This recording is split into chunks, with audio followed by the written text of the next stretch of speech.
Hello students, আমি Nitish sir জ্ঞানজ্যোতি coaching সেন্টারের পক্ষ থেকে তোমাদের প্রত্যেককে জানাই আরো একবার স্বাগত। তো স্টুডেন্টস, আজকে আমি তোমাদের সঙ্গে আলোচনা করব উচ্চ মাধ্যমিক রাষ্ট্রবিজ্ঞান তৃতীয় সেমিস্টারের বা থার্ড সেমিস্টারের যে সমস্ত স্টুডেন্টরা পড়াশোনা করছো বিভিন্ন স্কুলে, তাদের জন্য কিন্তু আজকের এই ক্লাসটা ভীষণ গুরুত্বপূর্ণ। তার কারণ পলিটিক্যাল সায়েন্সের যে সিলেবাস রয়েছে, কি কি পড়তে হবে তোমাদের, এই নিয়ে কিন্তু আজকের এই ক্লাসটিতে আমি বিস্তারিত আলোচনা করব। তো যারা এখনো পর্যন্ত আমাদের চ্যানেলটিকে সাবস্ক্রাইব করোনি, তারা অবশ্যই চ্যানেলটিকে সাবস্ক্রাইব করে পাশে থাকা বেল আইকন অল প্রেস করে দাও, যাতে নেক্সট টাইম থেকে কোনো ভিডিও আপলোড করলে তার নোটিফিকেশনটা তুমি সবার আগে পেতে পারো। এছাড়া যারা ভাবছো যে অনলাইনে আমাদের ক্লাস জয়েন করবে, নোটস নেবে, তারা অবশ্যই যোগাযোগ করো আমাদের অফিসিয়াল নাম্বার 7076398606 নাম্বারে অথবা 6295916282 নাম্বারে। তোমাদের টোটাল কোর্স ফি রয়েছে তোমাদের এই সাধ্যের মধ্যে জাস্ট কিন্তু 199 টাকা পুরো সেমিস্টারের কোর্স ফি, এবং দুটো সেমিস্টার যদি একসাথে থার্ড ফোর্থ অ্যাডমিশন নাও তাহলে সেক্ষেত্রে 299 টাকা পুরো সেমিস্টারের কোর্স ফি। তো দেরি না করে আজই যোগাযোগ করো আমাদের সঙ্গে এবং যুক্ত হয়ে যাও আমাদের অনলাইন ক্লাসে। এছাড়া প্লে স্টোরে অ্যাপ পেয়ে যাবে, প্রিস্টিকল এডুকেশন নামে, সেই অ্যাপের মাধ্যমেও কিন্তু তোমরা আমাদের কোর্সে জয়েন করতে পারো। চলো শুরু করবো আজকের ক্লাসটা, কি কি পড়তে হবে এই নিয়ে। প্রথমত তোমাদের দ্বিতীয় বিশ্বযুদ্ধ পরবর্তী সময় আন্তর্জাতিক সম্পর্ক রয়েছে। এখানে আমরা কি কি পড়বো? ঠান্ডা যুদ্ধের যুগ পড়বো আমরা, ঠান্ডা যুদ্ধের সময়ের প্রধান যে ঘটনাসমূহ রয়েছে সেগুলো, ঠান্ডা যুদ্ধের প্রভাব পড়বো, ঠান্ডা যুদ্ধের সমাপ্তি, দ্বিমেরু বিশ্ব বা দ্বিমেরুকরণ রাজনীতি, দ্বিমেরু বিশ্বের উৎপত্তি, দ্বিমেরু বিশ্বের বৈশিষ্ট্য, দ্বিমেরু বিশ্বে আদর্শগত দ্বন্দ্ব, ন্যাটো ও ওয়ারস চুক্তি, দেন দ্বিমেরু বিশ্বের প্রধান ঘটনাসমূহ, দেন দ্বিমেরু বিশ্বের সমাপ্তি। এই সমস্ত বিষয়গুলো আমরা পড়বো। এছাড়াও রয়েছে দ্বিমেরু বিশ্বের সমাপ্তি ও আন্তর্জাতিক সম্পর্কের নতুন প্রেক্ষাপট, দ্বিমেরু বিশ্বের পতন এবং আন্তর্জাতিক ক্ষেত্রে পরিবর্তন, জোট নিরপেক্ষ আন্দোলন, জোট নিরপেক্ষ আন্দোলনের উৎপত্তি, জোট নিরপেক্ষ আন্দোলনের বৈশিষ্ট্য, জোট নিরপেক্ষ আন্দোলনের প্রধান ঘটনাসমূহ, জোট নিরপেক্ষ আন্দোলনের প্রভাব, জোট নিরপেক্ষ আন্দোলনের উদ্দেশ্য ও লক্ষ্য, জোট নিরপেক্ষ আন্দোলনের চ্যালেঞ্জ, জোট নিরপেক্ষ আন্দোলনের বর্তমান প্রাসঙ্গিকতা। এই সমস্ত বিষয়গুলো কিন্তু আমাকে পড়তেই হচ্ছে। নেক্সট কি রয়েছে? নেক্সট রয়েছে আন্তর্জাতিক সংস্থা এবং প্রতিষ্ঠান সমূহের মধ্যে কোন কোন চ্যাপ্টার।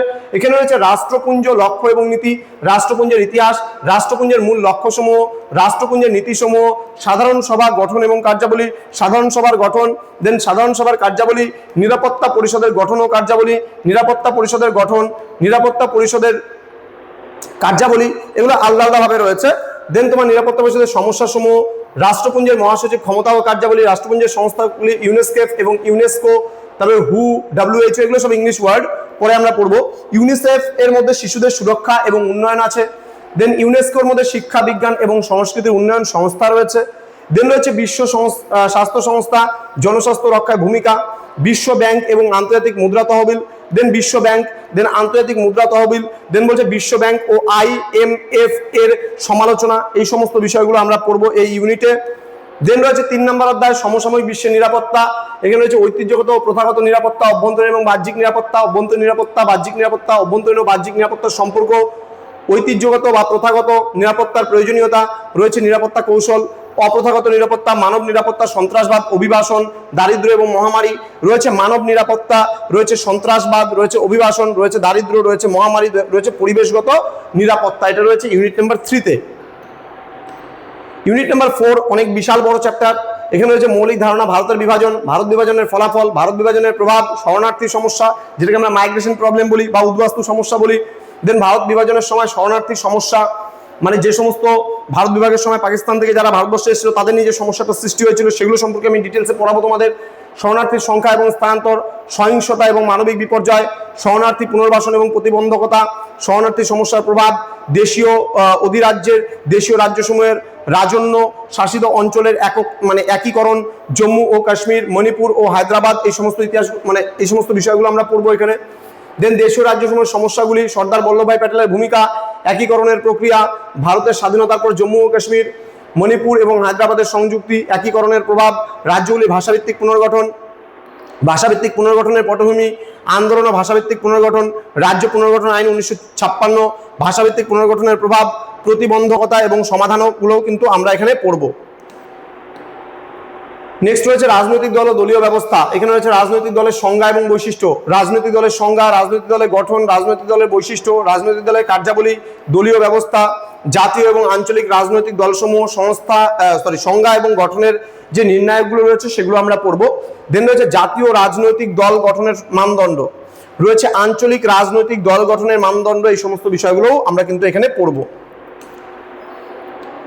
লাস্ট যে চ্যাপ্টারটা রয়েছে সেখানে কি রয়েছে, সেখানে আমরা ভারতের পররাষ্ট্রনীতি বা বিদেশ নীতি। সাম্প্রতিককালে ভারতের প্রতিবেশী দেশসমূহের সঙ্গে বৈদেশিক নীতি ও তার উদ্দেশ্য 2000 সালের পর থেকে শ্রীলঙ্কা, পাকিস্তান, বাংলাদেশ, নেপাল, ভুটান এবং মালদ্বীপের সাথে ভারতের কি সম্পর্ক ছিল সেগুলো।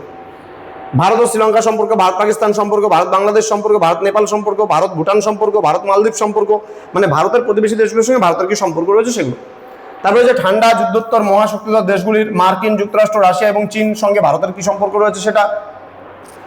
এর যে ভারত মার্কিন যুক্তরাষ্ট্রের সম্পর্ক, ভারত মার্কিন যুক্তরাষ্ট্র মানে আমেরিকার সঙ্গে সম্পর্ক, ভারত রাশিয়ার সঙ্গে কি সম্পর্ক রয়েছে, ভারতের সঙ্গে চীনের কি সম্পর্ক রয়েছে, ভারতের পারমাণবিক নীতি, ভারতের পরমাণু নীতির বৈশিষ্ট্য, আংশিক পারমাণবিক অস্ত্র পরীক্ষা তোমার হচ্ছে নিষিদ্ধকরণ চুক্তি, দেন সার্বিক পারমাণবিক অস্ত্র পরীক্ষা নিষিদ্ধকরণ চুক্তি, ঠিক আছে। এছাড়া রয়েছে তোমার হচ্ছে পারমাণবিক অস্ত্রের বিস্তার নিয়ন্ত্রণ চুক্তি। তো এই ছিল তোমাদের সিলেবাস পুরো, কি কি পড়তে হবে না পড়তে হবে ডিটেলসে আলোচনা করা হলো।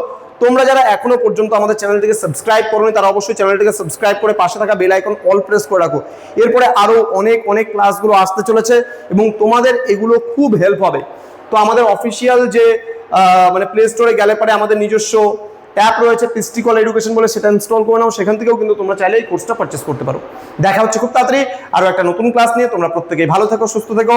Thank you so much, thanks for watching after all, thank you.